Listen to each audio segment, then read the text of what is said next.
Arrancamos hoy con la lección ya número 5. Ya casi llegamos a la mitad del material del módulo. Va pasando rápido, o no sé para ustedes, pero por lo menos para mí va pasando rápido. Y hoy quiero hablarles del señorío de Cristo.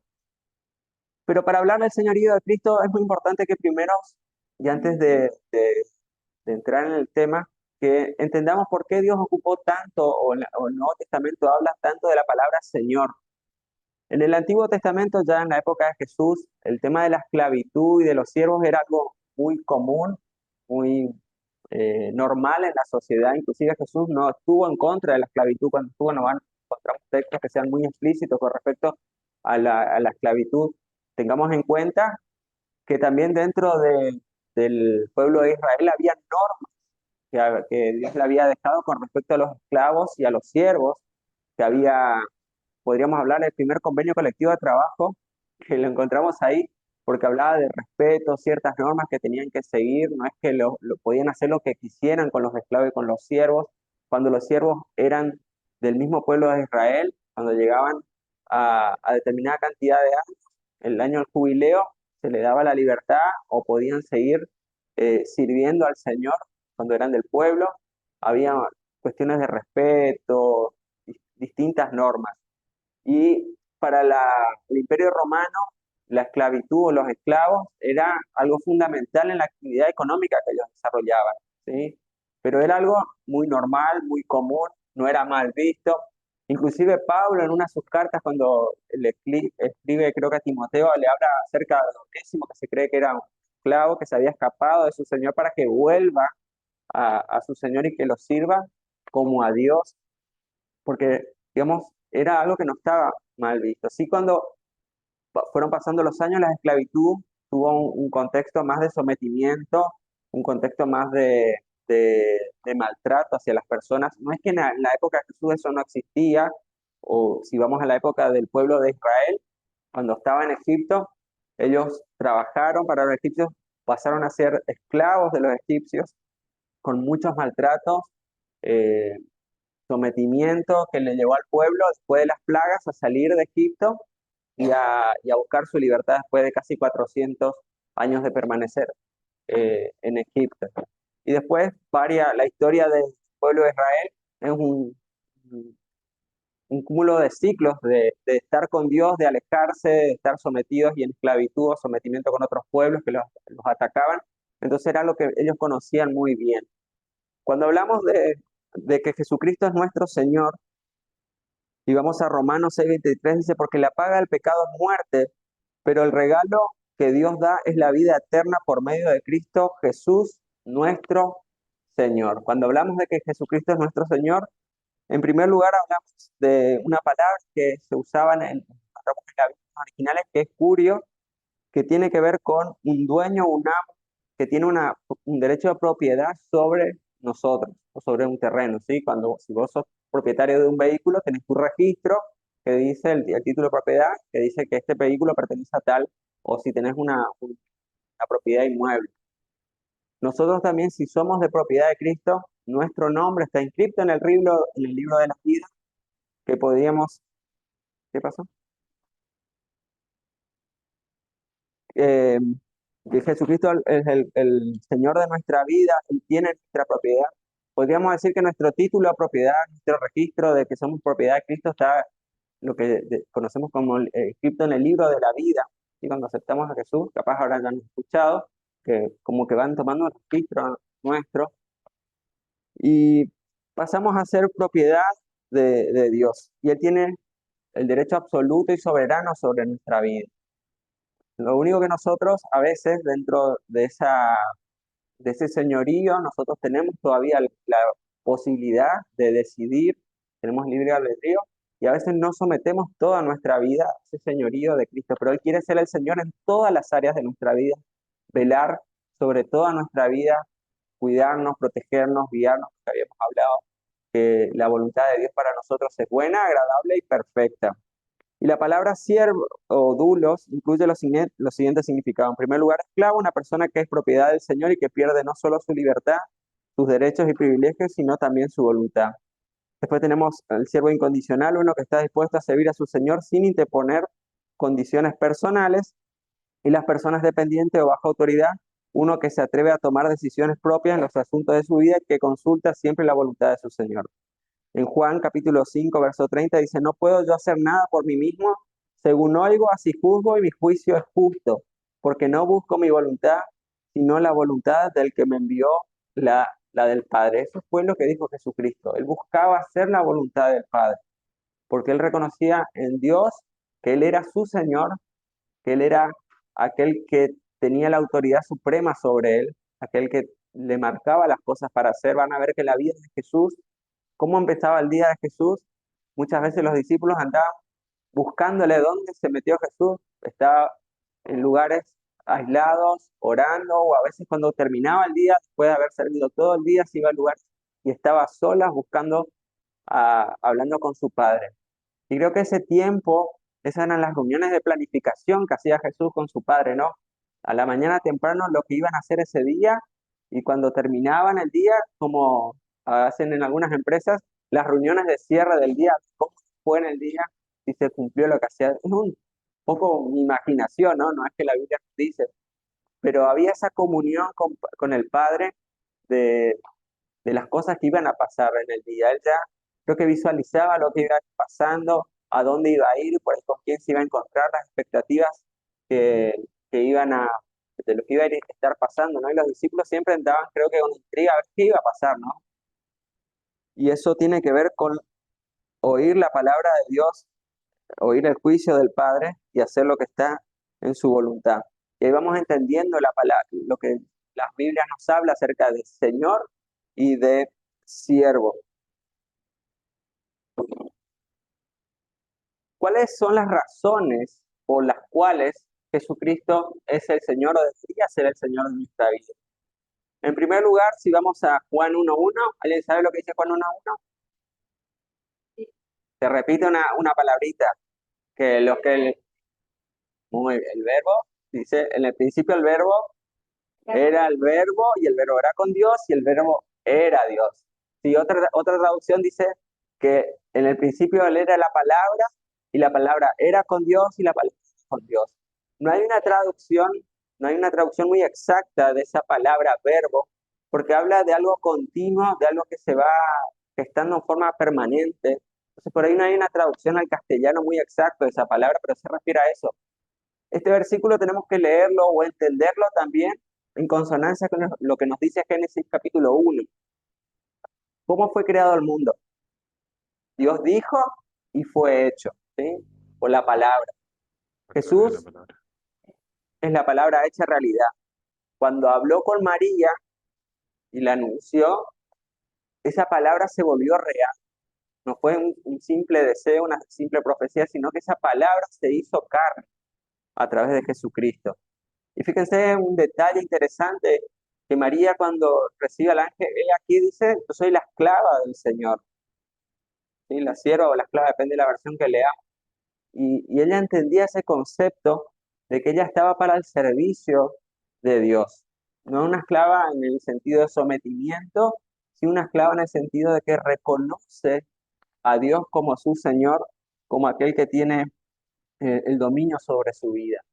Y eso tiene que ver con Jesucristo. Él es nuestro Señor porque Él es algo que ya existía antes que nosotros. Es un ser eterno, sin principio ni fin, en lo que habrán escuchado por ahí hablar, que es el alfa y la omega, el principio y el final. En segundo lugar, Jesús se despojó a sí mismo y se humilló buscando hacer la voluntad de Dios. Y ahí en Filipenses capítulo 2, del 5 al 11, en realidad, vamos a ver estos dos puntos, el primero del 5 al 7, dice, haya pues en ustedes o en vosotros ese sentir que hubo también en Cristo Jesús, el cual siendo en forma de Dios, no estimó el ser igual a Dios como cosa que aferrarse. O sea, Él era Dios, pero Él no quiso quedarse en esa situación, dice, sino que se despojó a sí mismo, tomando la forma de siervo y hecho semejante a los hombres. ¿Él era Dios? Sí, era Dios. ¿Era alguien con autoridad? Sí, era alguien con autoridad. Pero Él vino y se hizo como uno de nosotros, y aún siendo como uno de nosotros, se hizo siervo, se hizo alguien que vino a servir. Él no vino a ser servido, sino a servir. Y por eso creo que también Él nos vino a dar un ejemplo, nosotros como iglesia, ¿no? Que en la iglesia, cuanto más autoridad querramos tener o más reconocimiento querramos tener, tiene que ver con el servicio. Vamos a tener que prestar más servicio a nuestros hermanos. No, en la iglesia creo que funciona al revés que las empresas, ¿no? La empresa, por ahí habrán estudiado la famosa pirámide y los organigramas, donde arriba está el jefe, después están los supervisores, los gerentes, y bien abajo están los empleados. Yo creo que en el reino de Dios, como todas las cosas, es al revés. Los más importantes no es lo que están en los cargos más altos, sino aquellos que están sirviendo, que son los que sostienen el reino de Dios. Y si vos aspirás a algún cargo de liderazgo o de algo, lo que tenés que tener en conciencia y consideración que vas a tener que servir, vas a tener que salir de tu comodidad, de tu confort, vas a tener que a veces, muchas veces sacrificar tiempo, cosas que te gustan por el servicio.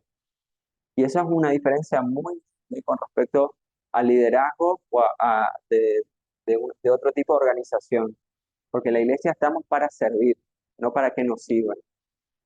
Y eso es algo muy importante. La iglesia es una organización más bien horizontal donde a imagen de Dios todos somos iguales. Sí, quizás hay gente que tiene un rol más protagónico porque está coordinando, organizando. Sí, tiene que ver con simplemente una cuestión organizativa, pero todos formamos parte y estamos para servir, para colaborar hacia el reino. No hay jerarquías en el reino. Acá el único importante es Jesucristo. Y los otros que estamos para servir y si estamos en una situación de liderazgo, digamos algo circunstancial, pero más que nada estamos para servir a los hermanos, para servir a la iglesia, a nuestro prójimo. Y Jesús tuvo una obediencia absoluta, dice, porque estando en la condición de hombre, se humilló a sí mismo, haciéndose obediente hasta la muerte y la muerte en cruz. La muerte en cruz era la peor muerte que podía existir. Era la más cruel, la más sanguinaria de su tiempo. La idea no era que muera enseguida, sino que pueda estar sufriendo, a veces sufrían 3, 4, hasta 5 días en la cruz, morían a veces desangrados, a veces morían deshidratados, a veces morían porque venían los pájaros y los picaban. Era una muerte realmente muy cruel y que sufran hasta que mueran. Y no, por eso se sorprendió Pilato cuando dice que Jesús ya murió tan rápido, ¿sí? Porque venía ya bastante vapuleado Jesús de los azotes, de los golpes, del sufrimiento y la muerte de Jesús fue muy rápida. Sufrió mucho cuando murió. Y, y nos dice ahí también el versículo, por lo cual Dios también le exaltó hasta lo sumo y le dio un nombre que es sobre todo nombre, para que en el nombre de Jesús se doble toda rodilla que está en los cielos y en la tierra y debajo de la tierra, y toda lengua confiese que Jesucristo que es el Señor, para gloria de Dios Padre. En cuarto lugar, Jesús pagó un precio por nuestras vidas, más el herido fue por nuestras rebeliones, molido por nuestros pecados, y el castigo de nuestra paz fue sobre él, y por su llaga fuimos nosotros curados, nos dice Isaías 53:5. Ya creo que habíamos hablado de que este versículo, escrito hace mucho tiempo antes del nacimiento de Jesús, está en tiempo pasado, cosas que ocurrieron, no que van a ocurrir. Fíjense el detalle tan interesante de este pasaje. Ya el profeta estaba diciendo que eso pasó, porque en la eternidad, la muerte y la resurrección de Jesús están pasando en este mismo instante, y el nacimiento, todo. Porque el Dios de la eternidad no se mide como nosotros como un tiempo cronológico. Para nosotros es un concepto, para mí también, ¿no? Muy difícil de entender el concepto de eternidad y tiempos, ¿no? Eh, pero Él es eterno. Jesús pagó por un precio por nuestra vida. Jesús tiene autoridad en el mundo espiritual, quien habiendo subido al cielo está a la diestra de Dios y a él están sujetos ángeles, autoridades y potestades. La persona que está a la diestra de alguien es la persona de confianza, ¿sí? Por eso decimos, es mi mano derecha. Habrán escuchado hablar a algunos, ¿no? Él es mi mano derecha que me ayuda, me colabora, mi persona de confianza. Y eso tiene que ver con Jesús. Ese es el lugar de autoridad que tiene, un lugar supremo en el cielo en la tierra y debajo de la tierra. Tiene autoridad en el mundo espiritual, tiene autoridad sobre todo humano, al igual que lo tiene sobre todo ser espiritual, tanto bueno como demoníaco, para que en el nombre de Jesús se doble toda rodilla, los que están en el cielo, en la tierra y debajo de la tierra. Algún día toda lengua confesará a Jesucristo como Señor. Algunos para salvación y otros dice para condenación. Mientras estamos viviendo este tiempo de la gracia de nuestro Padre, tenemos que aprovechar de predicar el Evangelio en tiempo y fuera de tiempo para que la gente tenga la oportunidad de, de conocer a Jesús, de arrepentirse, de cambiar su vida. Porque va a llegar un día en que eso ya no va a ser posible. Hoy estamos bajo el tiempo de la gracia de Dios, que tomando la decisión, arrepintiéndote y cambiando nuestra vida, podemos ser salvos, confesando a Jesucristo. En séptimo lugar, Dios le ha exaltado hasta lo sumo. Jesús tiene una posición especial y única, está sentado a la diestra de Dios Padre y desde allí gobierna y es adorado por sus siervos toda la creación.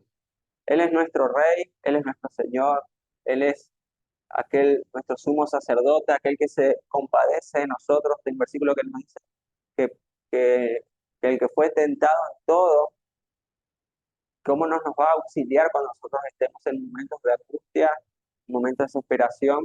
Porque Él también pasó por eso. Y Él se va a apiadar, se va a compadecer de nosotros. ¿Cuáles son algunos de los beneficios que tenemos cuando recibimos al decir Jesús es el Señor? Todo el que confiesa a Jesús como Señor es salvo. Romanos 19. Los cristianos conocemos este beneficio, pero otros los desconocen. Y acá hay un dato muy interesante. Acá tengo justo a alguien que está con lenguaje de señas. Me acuerdo en una predicación del pastor, dice que el que no confiesa a Jesucristo como su Señor y Salvador, que no confiesa con su boca que Jesús es el Señor, no va a ser salvo. Y alguien le dijo, después de la predicación, le dijo, ¿y qué, cómo hacemos con los que son sordos y mudos?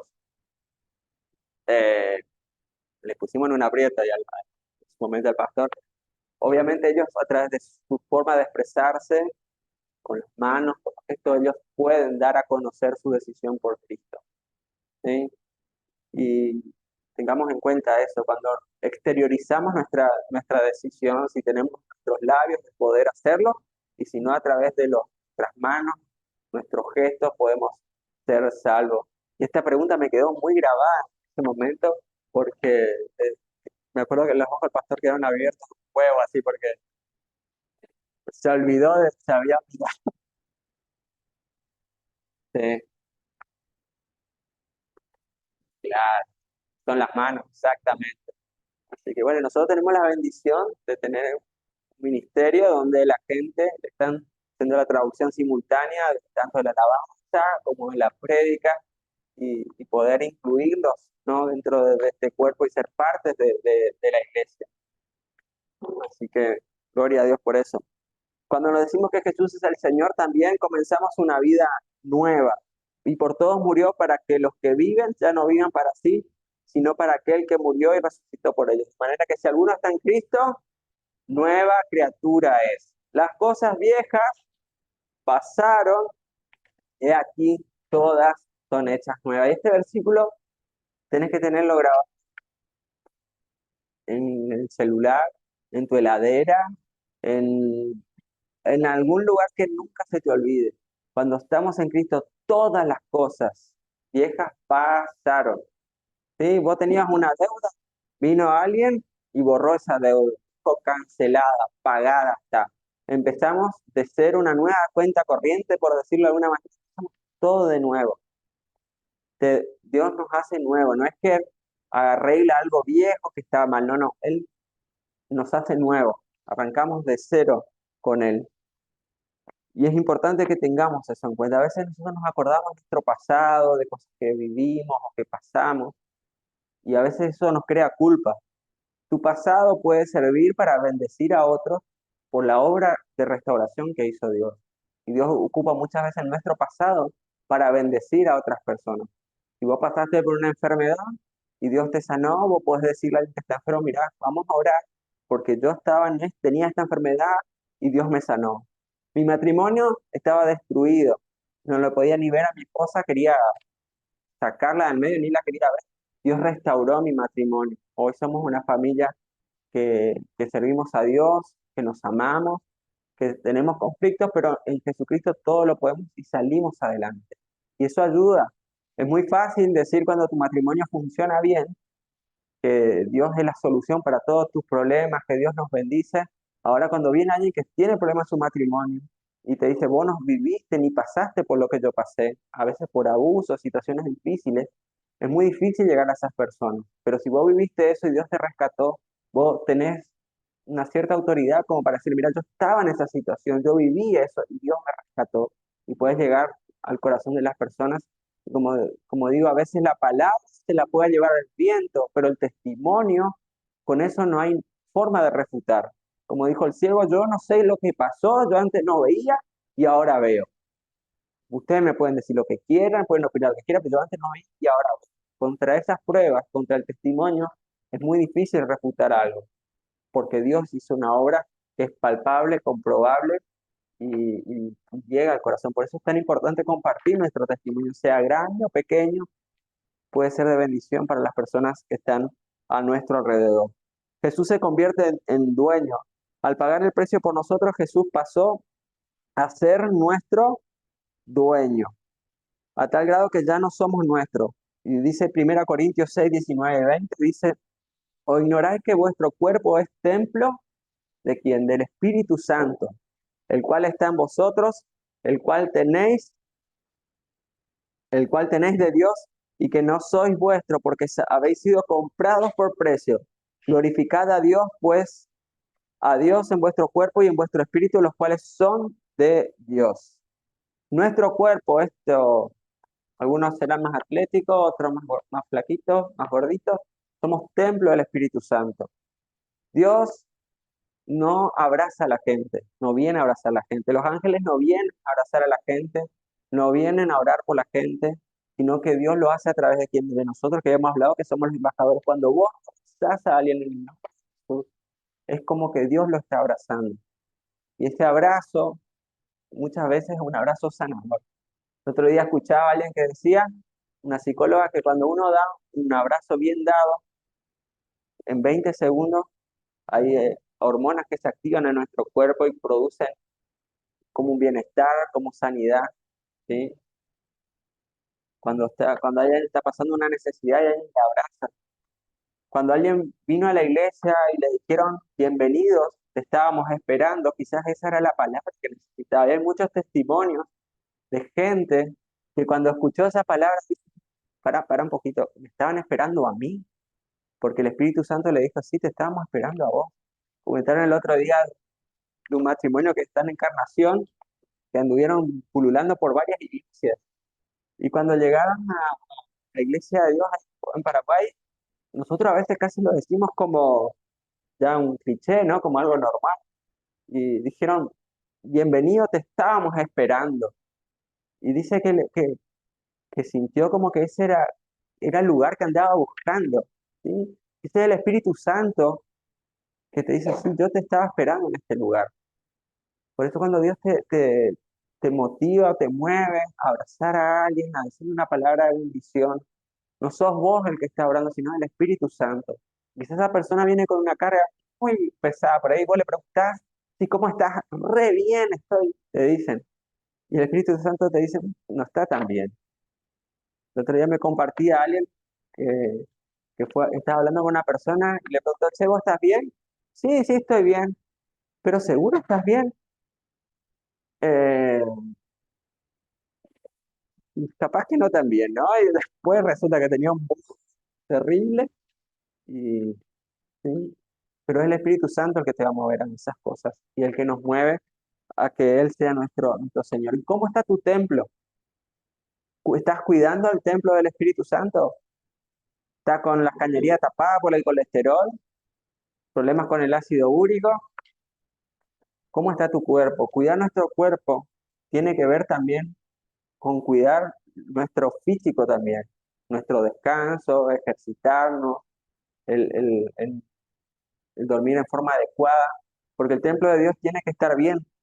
Un templo enfermo, muy difícilmente va a poder servir a Dios en forma eficiente. Por eso yo creo que cuando le escribía a los Corintios decía que este templo es del Espíritu Santo. Sí, podrá ser más lindo, más grande, más chico, pero cuida el templo.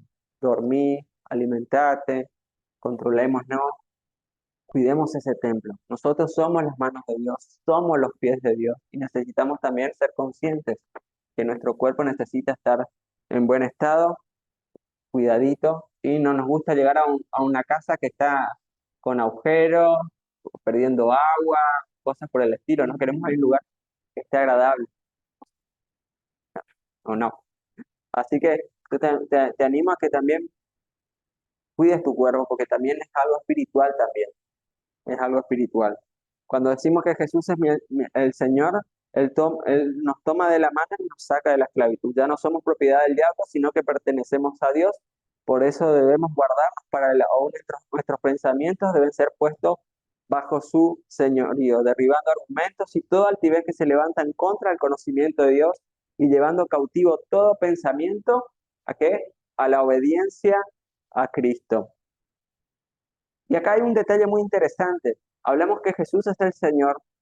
¿Y lo que tenemos de quién es? Es mío. ¿Sí? Pasamos a ser administradores y mayordomos. Y nosotros estamos muy acostumbrados a decir, es mi auto, es mi casa, es mi esposa, son mis hijos. Y a veces también decimos, es mi enfermedad, es mi gripe, mi cáncer. Y nos olvidamos que nosotros ya no nos pertenecemos a nosotros mismos, sino que somos de Dios. Le pertenecemos a Él. Nosotros somos administradores, mayordomos. Y todo lo que tenemos le pertenece a Él. Así también cuando perdamos cosas, como sabemos que no es nuestro, la carga sobre nosotros va a ser menor. Porque sabemos que si Dios nos sacó eso por algo es, porque todo le pertenece a Él, todo es de Él, y todo es para Él. En 1 Pedro capítulo 4, verso 1, nos dice, cada uno según el don que ha recibido, ministrelo o sírvale a los otros como buenos administradores de la multiforme gracia de Dios. Cuando decimos que Jesucristo es nuestro Señor, también, ¿qué hacemos? Buscamos de hacer su voluntad. ¿Por qué? Porque Él es mi Señor. Por eso hablábamos del ejemplo de Jesucristo. Él se levantaba muy de mañana, creo que buscaba, planificaban su reunión matinal de planificación del día con Dios para ver lo que iban a hacer. Y a veces nosotros no planificamos nuestro día con Dios. ¿Sí? Como decimos, siempre le pedimos a Dios que nos bendiga, que nos dé, que nos acompañe, que esté cuidándonos, todo como decía el cristiano oveja, ¿no? Todo para, me, bendecime, dame, ayúdame. Tiene que ver con eso. Señor, ¿qué vos querés hacer hoy con mi vida? Pregúntale a la mañana del día a Dios. Te vas a sorprender, cosas anormales a veces pasan esos días, pero si al final del día vos decís, Gloria, Dios estuvo conmigo a lo largo del día. Dios me guardó en mi entrada y en mi salida. Aún las cosas malas que podamos vivir, como dice Romanos 8:28, los que aman a Dios, todas las cosas les ayudan a bien. Buenas, no tan buenas o malas. Todo va a ayudar para el propósito de nuestro Dios. Cuando decimos que Él es nuestro Señor, podemos ir ahí al Salmo 63:1 que dice, Dios mío, eres tú, de madrugada te buscaré. Mi alma tiene sed de ti, mi carne te anhela. O como lo hizo Pablo, que temblando y temeroso dijo, Señor, ¿qué quieres que haga? En Hechos capítulo 9, verso 6, cuando tuvo el encuentro con Jesús que iba de Jerusalén a Damasco, Jesús le dijo, ¿por qué me persigues? Y Pablo a partir de ahí cambió su vida, era Saulo, comenzó una vida diferente. Cuando decimos que Jesucristo es nuestro Señor, también recibimos la habilidad de ejercer poder y autoridad. Ya hemos hablado ya acerca un poquito de eso, ¿sí? De que somos embajadores, que estamos revestidos, que cuando vamos revestidos de Dios, los espíritus no ven a la persona, sino ven a Jesucristo, nos ven revestidos del poder de Dios, a esta autoridad. Como hablamos del ejemplo de un policía, un oficial de tránsito, que cuando está con su uniforme, ejerciendo su función o su rol, hay un respeto y un reconocimiento de esa autoridad. Así nosotros también cuando estamos en Cristo, cuando Él es nuestro Señor, esa autoridad y ese poder también están sobre nosotros. ¿Cómo sé? Y acá bien la parte para que piensen, para que pensemos todos. ¿Cómo sé que estoy sujeto al señorío de Cristo sobre toda área de mi vida que estoy comprometido con Él? Te repito la pregunta para que lo pensemos. ¿Cómo sé que estoy sujeto al señorío de Cristo sobre toda área de mi vida y que estoy comprometido en Él? Y me gustaría darle algunas pautas, así que vayamos pensándolo para que te la vayas respondiendo a vos de forma personal. ¿Hay algún área de mi vida que no he sometido al señorío de Cristo y que todavía está bajo mi control? Pueden ser las finanzas, pueden ser tus horarios, puede ser tu ministerio, porque yo tengo muchos años en la iglesia, yo sé cómo se hacen las cosas. En tus estudios, con tus compañeros de trabajo. ¿Hay algún área de tu vida, quizás la parte sexual o emocional? ¿Hay algún área de tu vida que no ha sido sometido al señorío de Cristo, que todavía está bajo tu control, que Jesús no, ahí vos no lo dejas entrar? No, no, Dios, vos sos mi Salvador, hasta ahí todo bien. Con mis finanzas las manejo yo, mis emociones y mi sexualidad lo manejo yo. Ah, eso es algo personal. Es Dios, Él es Señor de todas las áreas de tu vida. ¿Y qué situaciones en mi vida muestran mi necesidad de Cristo? Mi forma de hablar, cuando alguien atraviesa el auto con la moto adelante, de vamos caminando o vamos con el auto, nos salta, como decimos, nos salta el indio que te llevamos adentro. Como dicen, somos pava de lata, ¿no? Un fueguito ya se calienta, ¿sí? Ya explotan así. ¡Que Dios te! ¿Sí? ¿Se entiende? No hace falta explicar mucho, ¿no? Pero a veces, mm, ¿cómo reaccionamos ante situaciones tensas también? ¿Sí? Como dicen en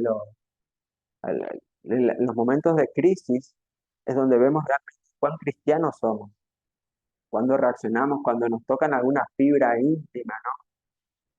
Cuando nuestro equipo pierde, viene alguien, se echan cara y vos, ¡ah! Le salta encima. Como mañana los de Boca le van a hacer los de River, ¿no? Porque River va ganando. Bueno, mejor no hablemos de fútbol, ¿no? Pero sí, pero a veces ahí salta nuestro verdadero yo. A veces estamos muy tranquilos, pero en esos momentos de tensiones donde saltamos y no, como decimos, salta nuestra térmica.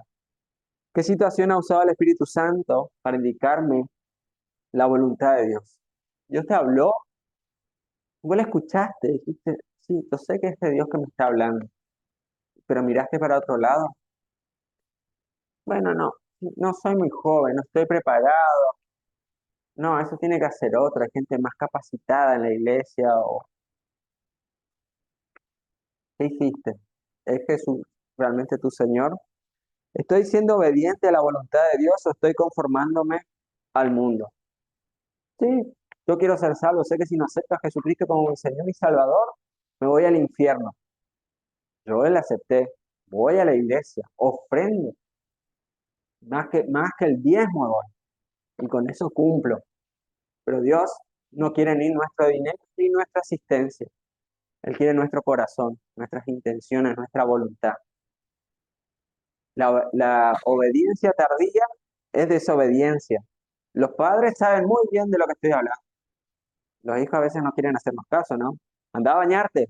Sí. Anda a bañarte. Sí. Como a la 10ª vez, ¿te fuiste a bañar? No. Y ahí hay ciertas, a veces, correcciones que vienen al caso. No, no, no es acá mi problema. A veces, en algunas casas no es la nuestra, ¿no es cierto? Pero Pero la obediencia tardía al Señor también es desobediencia. Y a veces decimos, no, no es tiempo, cuando sea más grande, cuando sea más joven, porque cuando es joven, siempre le ponemos excusas a Dios. Cuando Dios te está llamando, Dios sabe tu situación, ya saben que estamos tanto en lo espiritual, en lo emocional, en lo financiero, pero es lo que quiere que lo obedezcamos. Dios se encarga de acomodar las cosas. Buscad primeramente el reino de Dios y su justicia, y todas las demás cosas vendrán por añadidura. ¿Estás buscando el reino de Dios? ¿Estás siendo Dios realmente el Señor de tu vida? ¿Qué me enseña la palabra de Dios en las distintas áreas de mi vida? Quizás Dios ya te habló a través de un versículo, algún taller que hiciste de padres o de finanzas o alguna prédica, Dios te habló, o algún versículo que hayas leído. ¿Qué hiciste con eso? Que Dios te pidió que cambiaras o que comenzaras a hacer algo diferente. ¿Fuiste obediente? ¿Le estoy dando oportunidad al Espíritu Santo para que me hable? Hay gente que, gracias Señor por el agua, por la comida, por el trabajo, por el gobierno, bendícelo, dale sabiduría que podamos. Amén. Me fui. Y Dios se queda ahí como, "Che, tenía que decirte algo. Nosotros ya nos vamos, ¿no? Ya lloré, Señor, de este artículo ya hice mi devocional. Es importante que pasemos un tiempo, a veces de silencio frente a Dios. Quizás cuando estés leyendo un versículo o le digas, Señor, ¿qué me querés enseñar hoy? ¿Qué versículo querés que lea hoy? Ustedes se van a sorprender, pero Dios le va a poner un pensamiento, te va a decir por qué Proverbios 6:11 o el Salmo 23 te viene a la mente. Vos te vas a ese salmo y Dios te habla algo específico ese día. Pero si nosotros no aprendemos a escuchar la voz del Espíritu Santo, no le damos el tiempo a Dios para que nos hable, Él no te va a hablar. Vos decís, Dios no me habla, pero le diste oportunidad o trataste de escucharle lo que Dios te dijo, o cuando escuchas una predicación, tratás de ver qué Dios te está diciendo, contrastando tu vida, contrastando nuestra vida con lo que Dios nos está hablando, o simplemente escuchamos. Dale oportunidad al Espíritu Santo porque Dios quiere hablar, Dios se quiere comunicar con nosotros, ¿no? Quiere que hablemos con Él, pero Él también nos quiere hablar. Le estoy dando oportunidad al Espíritu Santo para que Él me hable. Le estoy dando tiempo suficiente a la palabra de Dios, estudiándola, escudriñándola para conocer la voluntad de Dios. Eso viene un poquito de la mano de lo que estuvimos hablando recién. Y acá hay 8 pautas que nos pueden ayudar a determinar si Jesús es el Señor. Después que hicimos este análisis de nuestra vida, y yo sé que cada vez que leo este listado, siempre hay algo que Dios me dice acá, acá. Tenemos cosas pendientes todavía que arreglar, procesos que tenemos que hacer todavía. Yo estoy hablando en lo personal, a mí me pasa con esta lección particular, que Dios tiene muchas cosas para seguir trabajando con mi vida. No sé si con la tuya tendrá o no, por ahí ya terminó, y ya terminó Avistamer. ¿Cómo hiciste? No sé cómo, si ya fue Avistamer, ¿cómo hiciste? Así que sí, Dios sigue trabajando en nosotros el proceso. Pero ahora vamos a ver 8 pautas que también pueden ayudarnos a determinar si Jesús es el Señor de nuestra vida. Punto 1. Con esto vamos a ir cerrando. Jesús es mi Señor cuando obedezco los impulsos del Espíritu Santo sin tratar de razonarlos. Hago lo que Él me pide sin esperar 30 confirmaciones. Cosas simples. Hoy en el culto ves a una persona que está sentada sola y Dios como que te dice, anda a saludarle, anda a hablar. No, Señor, pero es muy tímido. Y te quedas ahí, ¿no? Y si vos vas y decís, bueno, no sé quién es, voy a preguntar, vale, abrazar. Ay, gracias, era lo que me faltaba, te dice. A veces nosotros cuestionamos muchas cosas a Dios, y a veces Dios nos pide cosas simples, a veces no, pero a veces si en las pequeñas cosas no somos obedientes a Dios, ¿cómo Dios nos va a confiar las cosas grandes? ¿O querés que Dios te dé un gran ministerio, que puedas viajar por las naciones? ¿Sí? Y cuando Dios te pide las pequeñas cosas, no, eso es muy pequeño. Si en lo pequeño fuiste fiel, sobre mucho te pondré, dice la palabra. A veces nos tenemos que preguntar, Señor, ¿por qué será que me pedís que le vas a hacer el corazón? A ver, vamos a analizar. Y nos ponemos a hacer todo un test para ver si nos conviene hacer o no. ¿Será que me conviene? Sí, pero mira si me trata mal y si me rechaza y yo le voy a hablar, me echa pli, como decimos. Y muchas veces cuestionamos los impulsos del Espíritu Santo. Cuando vos sabés que el Espíritu Santo te habla, andá y hacé. No le cuestionen mucho. Nosotros como argentinos nos gusta cuestionar todo, ¿no? Somos todos directores técnicos, ¿no? Patea para allá, anda para acá, hacer, y cuestionamos mucho a, a- a las decisiones, digamos. Nos pasó en varias reuniones que nos decía el pastor, ustedes los argentinos siempre cuestionan las cosas, dice. En otro lugar yo digo, y ya, y acá nosotros planteamos y ustedes dicen, pero esto y aquello. Y hay cuestiones que a veces que hay que analizarlas, ¿no? Pero nosotros somos muy así de criticar y de cuestionar las cosas, ¿no? Y a veces el Espíritu Santo nos manda a hacer, simplemente tenemos que obedecerle. Jesús es mi Señor cuando me comprometo a hacer su voluntad, aún antes de saber lo que Él quiere de mí y cuando le obedezco, aún si no entiendo lo que Él me pide. Jesús es mi Señor cuando persevero para hacer su voluntad y servirle, así no sea conveniente, ganancioso o cómodo, y sin importar el tiempo, el lugar o la circunstancia, cuando no dejo de servirle, aunque vengan crisis o situaciones difíciles. Más de uno le va a pasar a ustedes cuando estén sirviendo a Dios que no tienen ni cinco de ganas de quizás serviste en el encuentro, o no tenía ni cinco de ganas, pero fuiste igual. O quizás te toca estar con los niños, o quiero, o algún otro ministerio, o tu grupo pequeño, y vos ese día no tenés ni cinco de ganas de hacer eso. Pero vos decís, Señor, yo por amor a vos voy a hacerlo. Y eso también tiene que ver con reconocer el señorío de Cristo. Generalmente esos días que vos vas sin ganas, cuando Dios más te bendice después, dice, wow, este cómo me ama, porque en vez de quedarse en su casa descansando, fue y me sirvió. A este le tengo que dar un premio, no sé, un abrazo, una recompensa, una manifestación de mi espíritu, no sé, algo le voy a hacer porque este, cómo me ama. Jesús es mi Señor cuando agrada. A Él excede mi deseo de agradar a vosotros, incluyendo a mi familia. Jesús es mi Señor cuando reconozco que Él es el Señor total y absoluto de mi vida y de mis posesiones materiales, incluyendo también nuestro dinero. Jesús es mi Señor cuando reconozco que Él es mi única fuente de provisión, quien suple todas mis necesidades y deseos, no mi trabajo, negocio, conocimiento o habilidades. Si vos estás trabajando, es porque Dios te dio el privilegio de estar en ese lugar trabajando. No, pues yo tengo currículum, yo estudié en la facultad, tenía tal promedio. eh, Exactamente, sí, Dios es nuestro proveedor en todas las áreas de nuestra vida. Él es el que te dio la capacidad, te da la salud, y a veces cuando nos falta algo, recién nos acordamos de eso que Dios nos bendice, a veces bendiciones tan corrientes como la luz, el agua, la salud, la posibilidad de caminar, de escuchar o de hablar. Recién cuando nos falta quizás nos damos cuenta, pero Jesús quiere ser el Señor en todas las áreas de tu vida. Jesús es mi Señor cuando veo cada dificultad y fracaso como una oportunidad de crecimiento espiritual. Señor, este problema, ¿qué me querés enseñar? Yo siempre mi oración al Señor era, Señor, trata de que yo aprenda por las buenas y no por las malas. ¿Sí? Porque a veces Dios pone prueba en nuestro camino para hacernos entender algunas cosas. La fidelidad de Dios, ¿cómo se aprende? Cuando le aprieta el zapato, ¿no? Cuando vienen tiempos difíciles y vos decís, "Señor, yo no puedo más, no sé qué hacer". Y entendiste que vos me tenías que preguntar a mí, que yo soy tu proveedor, y ahí nos damos cuenta que Él es fiel, pero a veces nos tienen que llevar esos tiempos de prueba. Que cada problema que se presente, no le preguntes el por qué a Dios. ¿Por qué me pasa esto, Señor? Sino, ¿qué me querés enseñar? ¿Para qué es esto que estoy viviendo, Señor? Cambiemos por ahí un poquito el enfoque de eso.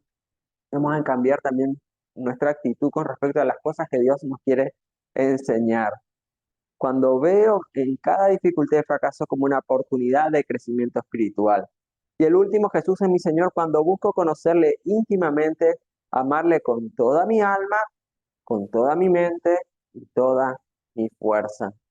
Si queremos tener éxito en nuestra vida cristiana, debemos reconocer el señorío de Cristo cada día, a cada momento, comprometiéndonos y estando disponibles y rindiéndonos sin reserva. Y esto es tan esencial para nuestra vida espiritual como es el respirar en nuestra vida natural. Te invito a que cada día podamos evaluar este listadito en qué área todavía Jesucristo no es el Señor de nuestra vida. Dios te mostró algo hoy, te habló algo hoy, cuando estuvimos compartiendo en algún momento, como que te vino un pensamiento de algo que te viene hablando, diciendo hace tiempo y vos le seguís dando vueltas. Hoy es el día en que yo te invito a que puedas decirle, Señor, hasta acá yo era el Señor de esta área de mi vida. Hasta acá, hasta hoy, yo manejé esto. A partir de hoy vos sos el Señor y yo soy tu siervo. Hasta hoy yo manejé las cosas con mi criterio, a mi manera, a mi forma. Yo hoy quiero que vos manejes y administres mi vida. Yo simplemente, siervo inútil soy, como dice un pasaje, que lo que tenía que hacer, lo hice. Y cuando nosotros somos guiados por Dios, cuando somos mandados por Dios, nosotros descargamos en Él nuestra carga y el peso de lo que estamos haciendo, porque no hacemos nosotros nuestra voluntad, sino estamos haciendo la voluntad del Padre. Y el responsable de esos actos no vamos a ser nosotros, sino va a ser Dios. Señor, vos me mandaste, yo fui y te obedecí, hacete cargo.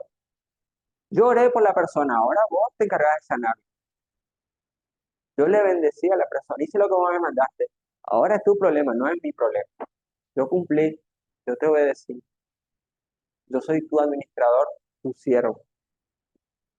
Padre, queremos darte gracias y pedirte perdón también porque no siempre eres el Señor de nuestra vida en todas las áreas. Hoy yo quiero pedirte perdón, Señor.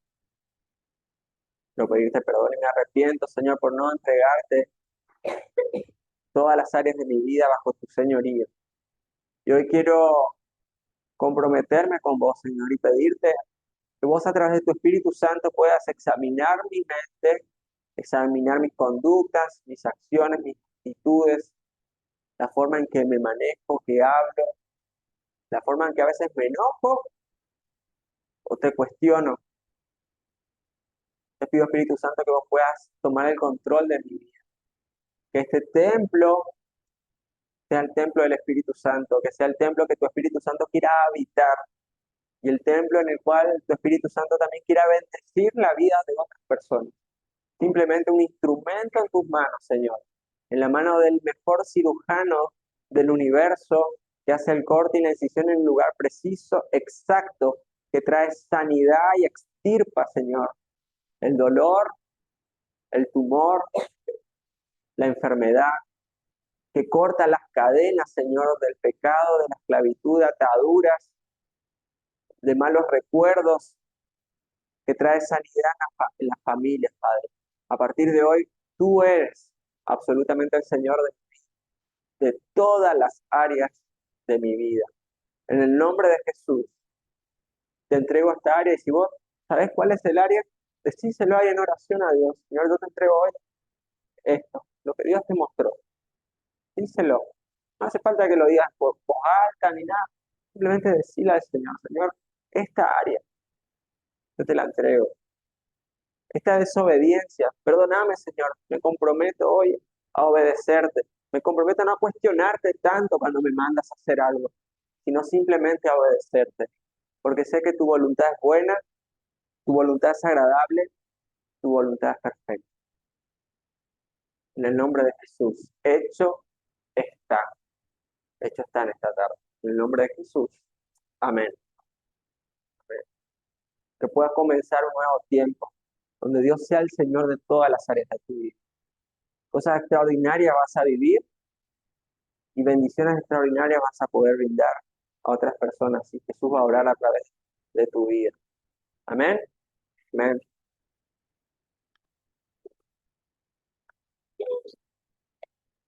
¿Eh?